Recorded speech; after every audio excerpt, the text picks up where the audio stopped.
Hello, everybody. My name is Ryan Koki, and welcome to the Seahawk Recap Show. Welcome to News of the Week, episode 21, the aftermath of free agency week one. I apologize that this video is a couple of days late. This week has just been really hectic in my personal life. I've had to deal with some appointments and things like that. So I'm here now trying to record for you guys. And yeah, in terms of news of the week, it's been a hectic week. So without further ado, and without me rambling on too much more, let's get into the episode. If you like this video, please leave a like. It helps me know if I'm doing a good job on these videos or not. And if you'd like to stick around to have any more content from this channel, please consider subscribing. Let's get into some of my favorite signings from week one in free agency. QB Russell Wilson is first up. His former team was the Broncos, and his current team is the Steelers. $1.21 million for 1 year. And I really like this signing. When I heard that Russell Wilson was going to the Steelers, again, if you remember back, if you've watched any of my News of the Week episodes, but especially the last one I did, episode 20, preparing for free agency, I talked about Russell Wilson and I talked about the ideal landing spots for him as a quarterback. And I said a system that uses a power run game or uses any type of run game to supplement their offense. And going with the Steelers is a fantastic decision by Russell Wilson because they've got Najee Harris, they've got Jalen Warren, so it's perfect for them. And when you look at what's out there for Russell Wilson on the Steelers side of things, from a business perspective, you're giving a 35-year-old basically the veteran minimum. So there's no risk in this. If Russell Wilson, we find out, really does not do well in the Steelers system, no loss. You can cut this season, and it wouldn't impact you at all. So I think this is a perfect signing for both teams. It shows that Russell Wilson is ready to prove that his Broncos tenure was a fluke, and hopefully he can get some good numbers. But we go to the running back section, and I've picked up Derrick Henry from the Titans. There were so many names in free agency, and I'm picking, for each position group, one player. And, in the running back group, it's got to be Derrick Henry for the Titans for me because he was highly anticipated to go to a place where he could win a ring because that's what he ultimately wants. So he signs with the Ravens to hopefully achieve that at 16 million for 2 years, 8 million per year. And that's just a brilliant signing from both of these guys. Because remember, Derrick Henry's 30. And for a running back to be 30, that's a little bit of a time where their value isn't the same. Being 30 as a running back is like being 35 at quarterback. And I think this is a great deal for the Ravens because it's Lamar Jackson and Derrick Henry. Who are you going to stop on an RPO? These guys are heavy competitors, and I can't wait to see what Derrick Henry does with the Ravens. Hopefully, he can get a Super Bowl ring in one of those 2 years because I really like Derrick Henry as a running back. Next up for the wide receiver category, we have Darnell Mooney. Former team was the Bears. He signs with the Falcons for 39 million for 3 years, 13 million per year. And this is also a great signing, and I'll tell you why.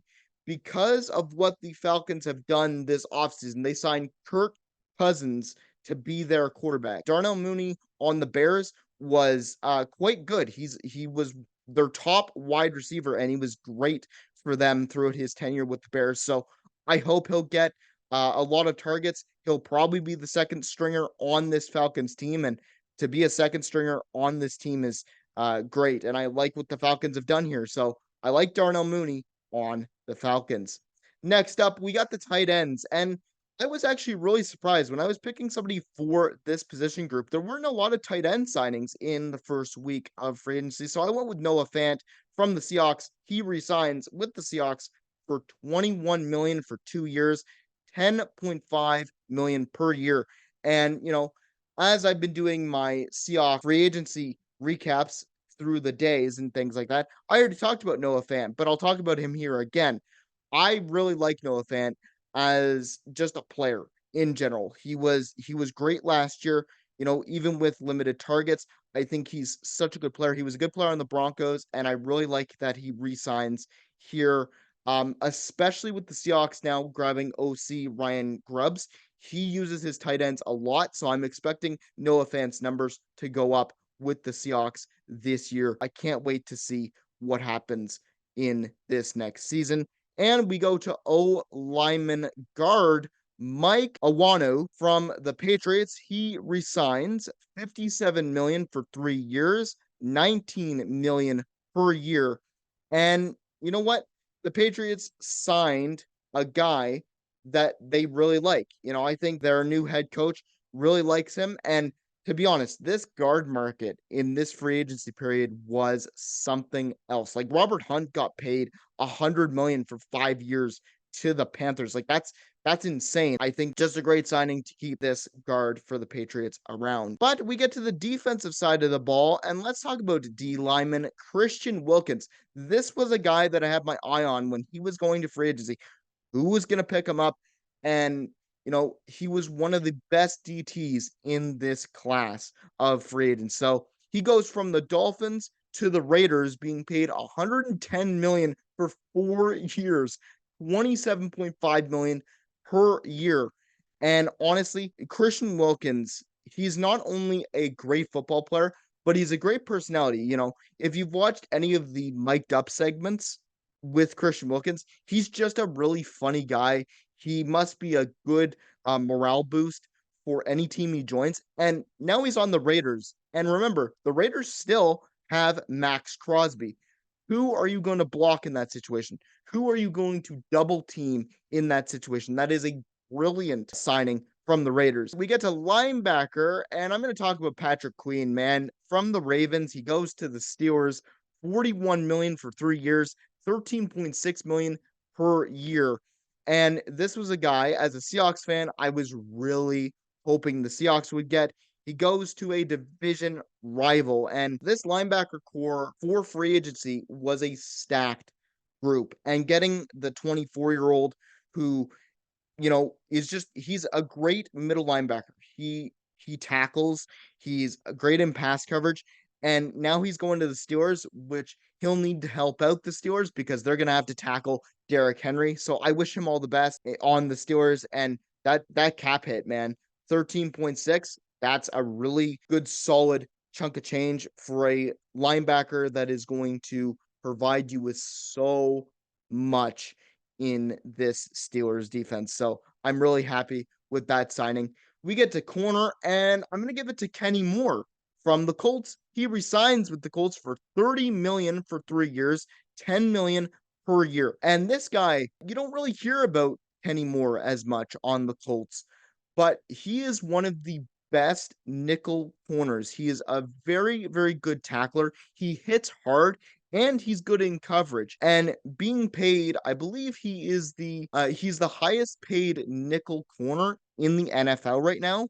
I don't know if those stats have changed, but it's a really good deal. You get to keep Kenny Moore, who's one of the best corners in this free agency period. So that's a really good deal for the Colts. And let's talk about safety. Xavier McKinney going from the Giants to the Packers for 67 million for 4 years, 16.75 million per year. And this is also another great signing. Xavier McKinney is a young safety. And considering that the safety market was also stacked with a lot of talent, I think the Packers are really getting one of the best safeties in this free agency class because he's 25, 24. So you're getting a young safety and getting him at a price where it's 4 years, 16.75 million. He's going to serve you well. He was really good on the Giants. He's really been a solid safety. So I think the Packers got a steal here. Let's move on to some free agency trades. Now, there were a lot more trades in this period. Couldn't get to all of them. It's just like the free agents. I couldn't get to every single name, so I'm sorry if I don't talk about the Keenan Allen trade, but let's start off with the Bucks trading with the Lions. The Lions receive corner Carlton Davis, 27 years old, a 2024 sixth round pick, and a 2025 sixth round pick. Carlton Davis has a contract of 14 million for 1 year. He's on an expiring deal, and the Buccaneers receive a 2024 third round pick. Now, what I really like about this trade, in terms of who I think won this trade, I really think the Lions won this trade because you're looking at it. What did the Lions need this playoffs? What were the Lions lacking in these playoffs? I would say it's corner because they had Vlador and they also had Carlton Sutton, who they did okay. They were okay corners in the playoffs, but you could see that some of those big deep shots that the Lions were taking against, the Rams and the Buccaneers, you knew that was a weakness that other teams could exploit. So they fixed that weakness by getting Carlton Davis. And honestly, Carlton Davis is a tackling machine. Against the Eagles, he was a tackling machine. He's one of the best tackling corners in the league, right there with Kenny Moore, in my opinion. And, oh, he needs to have a contract extension. Well, I think the Lions really want that contract extension because this guy's only 27. You can have him for another 3 to 4 years and still be fine. I wonder what that number will be. But for the Bucks, I think they traded a guy that they knew they couldn't really bring back, or they knew they probably weren't going to be able to re-sign, so they get a third round pick out of him. And I wonder what they'll use with that third round pick. Let's get to the Panthers traded with the Giants. The Giants receive D end Brian Burns, 25 years old, and a 2024 fifth round pick, number 166. Brian Burns, he signs a new contract with the Giants, 141 million for 5 years, 28 million per year. I think the Giants got a really good player here, and they extended him. So he's going to be 30 by the time he leaves the Giants. And I think, honestly, Brian Burns is a fantastic pass rusher. And now with him and Dexter Lawrence, that's going to be a problem. It's going to be an issue. And for the Panthers, they receive a 2024 second round pick, number 39, and a 2024 fifth round pick, number 141. And I think the Panthers obviously lost this trade because they got a second out of him. I'm surprised they couldn't get a first. I really am, because we all knew that Brian Burns was not going to last on the Panthers. Like, he was franchise tagged by the Panthers, but I'm like, okay, he's franchise tagged. So if he stays with the Panthers for one more year, you lose him for nothing. And the Panthers then franchise tagged him and then traded him. If he wasn't going to re-sign with you guys, obviously get what you can. I would have pushed for a first round pick in this draft if I could from the Giants. The Steelers trading with the Eagles. The Eagles receive quarterback Kenny Pickett, 25, and a 2024 fourth round pick, number 120. And then Kenny Pickett's contract, 4.6 million for 2 years. Steelers receiving a 2024 third round pick, number 98, and a pair of 2025 seventh round picks. For this trade, I think the Steelers didn't want to keep Kenny Pickett. They had seen enough. And when Russell Wilson got signed to the Steelers, allegedly Kenny Pickett was having issues. He did not want to go into a quarterback battle and he wanted out. So I think the Eagles are getting a player who has potential, who I honestly think if anybody was the offensive coordinator for the Steelers, except for Matt Canada, I think Kenny Pickett would still be the starter for the Pittsburgh Steelers, because I honestly think Kenny Pickett never got really the chance to shine. He was too inconsistent in that system where he would go from making a throw that's like, oh, that shows his days at Pitt. That shows why he was a high draft pick in the first round at 20th overall, I believe. But then he would have plays where he would just throw the ball and you'd get like picked off, or he'd just miss an open target and you'd be like, dude, why are you having so many issues? I think the Eagles get a player that's 25. They get a backup for Jalen Hurts. I wonder if Jalen Hurts can make him and mentor him into being a better quarterback. For the Steelers, this is a decent trade because you get a third round pick out of him, you get a pair of sevens, and they made another trade this time with the Bears. The Steelers receive quarterback Justin Fields, 25 years old, and his contract is 3.2 million for 1 year. That is exactly why they got rid of Kenny Pickett. They knew they were going to go after Justin Fields. And this is a great trade from the Steelers' perspective. I am so surprised the Bears only received a 2025 sixth round pick that could become a fourth in 2025 based on playing time next. To have your number 3 overall pick from a couple years ago, Bears, turn into only a sixth round pick for 2025 is insane. That means verbatim at number 1 overall, you're taking like a Caleb Williams. And we all knew that. We all knew that going in that the Bears wanted like a Caleb Williams or maybe a Jalen Daniels or something like that. But we all knew that there was a cloud of mystery under Justin Fields. Is he going to be playing with the Bears next season or is he going to get traded? And he gets traded. I think the Steelers obviously won this trade because Justin Fields has shown starting potential. With his time with the Bears, he's shown great potential to become a starter and being now mentored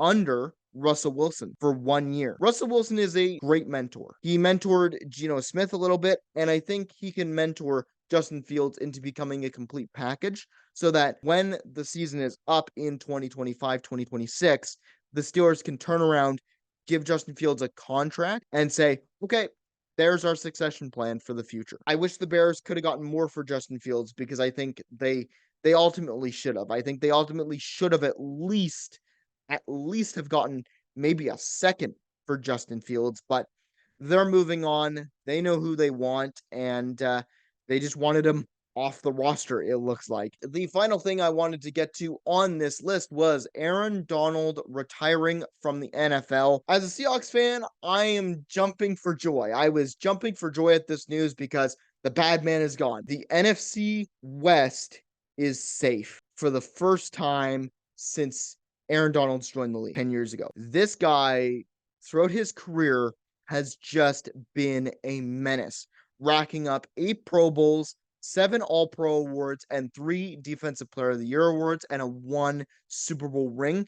And he also has put up 111 sacks in his career, putting him 28th on the all-time sack list.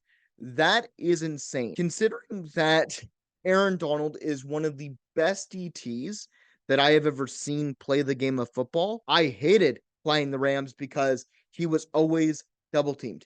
And when future generations that have not seen Aaron Donald play ask how good was Aaron Donald, we just have to point at several different pictures of him getting literally double teamed, triple teamed. I always think about that Seahawks picture that I saw where he's being lifted off the ground by 2 of the offensive linemen from the Seahawks a couple of years ago. It's just insane. This man could not be stopped. And I wish Aaron Donald all the best and enjoy retirement because, dude, you deserve it.